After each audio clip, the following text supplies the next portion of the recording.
best non-archaeology classes for archaeology.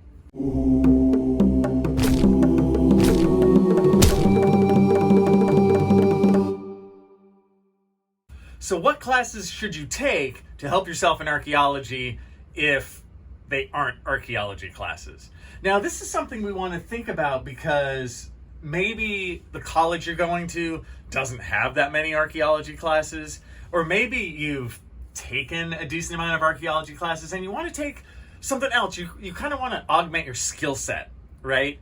And I think this is a really important road to go down because you can kind of hit two birds with one stone a lot of times with this, meaning you can take these certain classes and then they can also count for your GEs at the same time.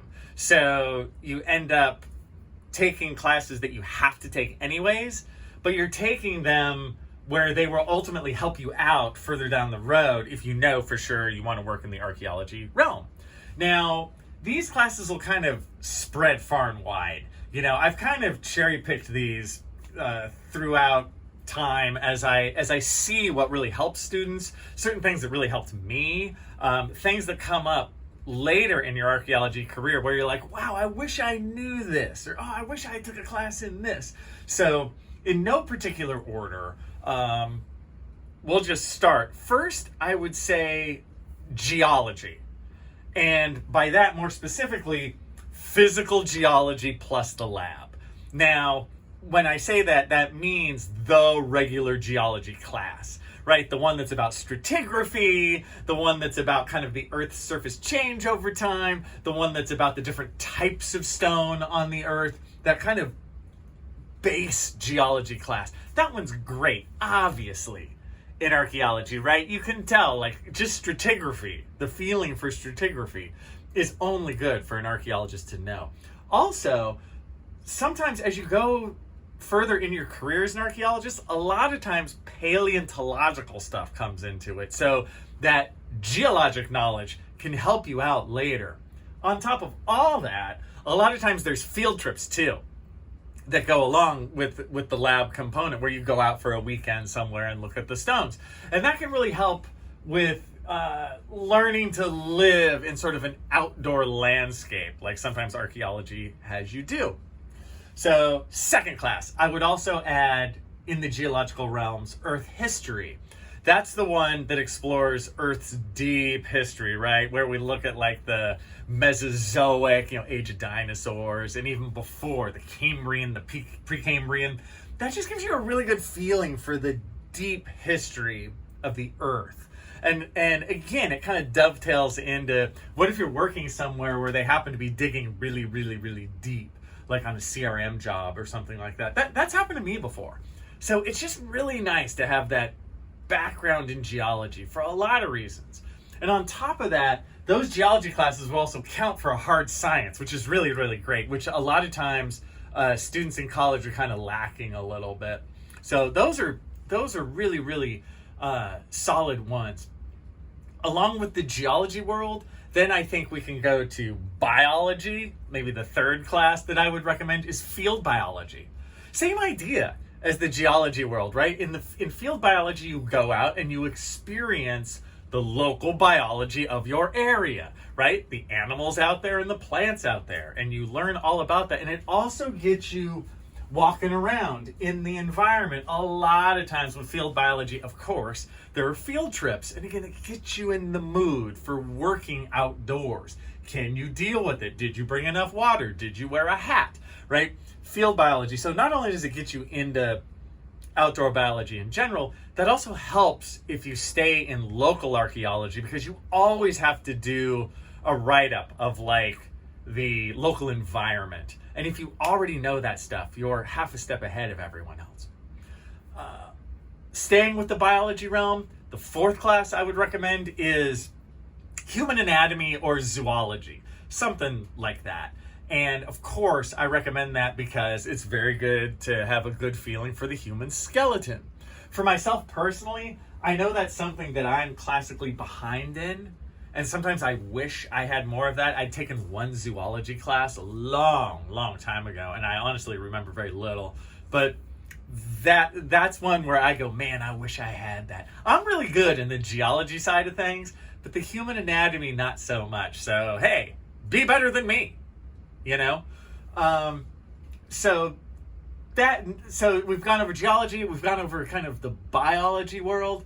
Next, I would delve into maybe history in the next realm. And in there, I would take Native American history, right? That's really, really great to have. Now, I know a lot of times you can get Native American history through the anthro department, and that's good too. But it'd be even better if you took both. And also, being in the history department, this will tend to angle a little more towards more recent Native history, right? Towards sort of the relationship between Native Americans and the U.S. government, or more recent Native issues. And those are really vital to know in archaeology. Again, if you end up working locally, you want to know who the local Native American community is. What's their recent history? Yes, in archaeology, we can talk about what happened 8,000 years ago, but of equal, if not sometimes more importance, what happened more recently? What are current issues? What's the ethical right thing to do? It's only good to learn Native American history, and especially kind of your local area. On that topic, I guess, what is this, number 6 of classes to take? Any other class on local history, right? A local history class. If you're working in California, hey, history of the state of California, or history of Southern California, or history of Los Angeles, that kind of stuff. Really, really great. Because in archaeology, a lot of times, where in the geology world, you might end up working on really, really old stuff. They dig the hole really deep. On the flip side, you might find stuff that's like 100 years old. What do you do if you find the remains of a house that are 100 years old, 150 years old? That comes into the historic archaeological record. So any classes in local history really, really help you out. All right, so we've gotten geology, we've got biology, we've looked at history. I think now I'll just broaden it out to some classes that are a bit more technical that I do find are also really useful in no particular order. I won't number them anymore. 7 and onward. Statistics. You will have to take a math class. Why not just take statistics? You need statistics at some point in your archaeological experience. Whether it's the class is required to be a graduate student, or honestly, a good base knowledge of that for when you're looking at things, even like carbon-14 dates. It's nice to understand the statistics behind that. So by far, if you take one math class, statistics by a mile. And on the same level of the kind of more technical stuff, I would also say GIS. That stands for Geographic Information Systems. Now, that's in the geography department. And what that is they teach you how to make really high-end, like layered maps that are all done based on a database. It's quite technical.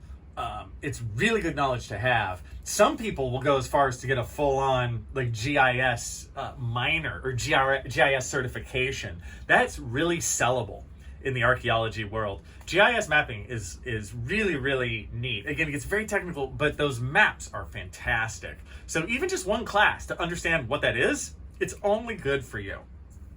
Moving on in the technical world, I would also say technical writing is great. Kind of a tough one to find sometimes, but look close. You're going to have to take an English class.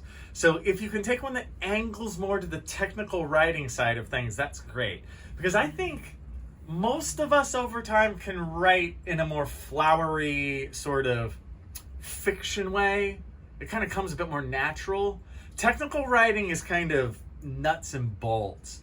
But that kind of stuff is really, really important. If you're going into sort of the business side of archaeology, you're working in CRM, you have to write a technical report because it's all about kind of getting that sometimes stale but very needed sort of information in the right spot and being very complete and scientific, right? Speaking of business, a business class would be great to have. Now, you don't have to go deep down into the wormhole of business, but I think a basic understanding of how business works, especially if you're going into the CRM world, is a fantastic thing to have, because if you go further into CRM archaeology, there are things like, how do you bid for a job? You know, how does the business side of things work? How do you balance your books? You know, there's a lot there. You're really working for what amounts to a small business. So that knowing the behind the scenes how that works is really, really great. So I really recommend some sort of like a small business class or something like that would be really, really great. From there are computer programs that you are only happier in this world if you know. Excel, I think, is the number one most important program to know kind of inside and out. The more you know about Microsoft Excel, the better.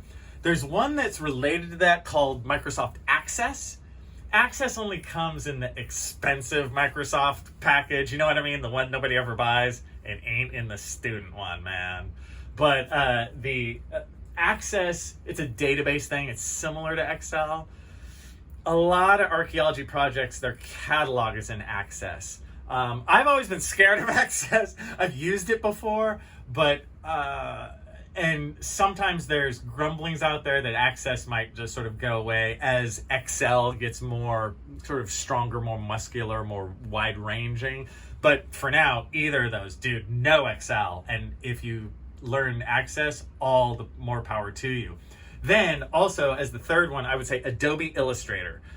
In terms of maps, diagrams, there are a lot of drawings. When we're drawing the stratigraphy and stuff in archaeology, any structures or pyramids we're drawing, man, Adobe Illustrator, night and day. The more you know about that, the better.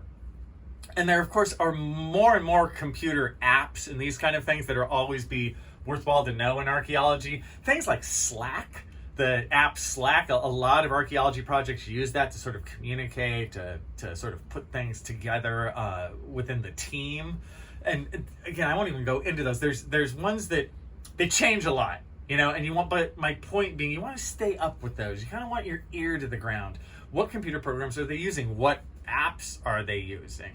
And then finally, I would lump in the final bit of classes into sort of outdoor education.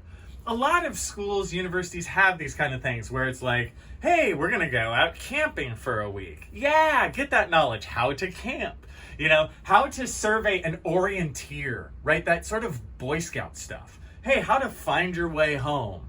That stuff is only good in the archaeology world. How to make a simple map based on the compass readings. Oh, it's all great, right? And of course, there's other ones too in that realm. I would even add scuba diving.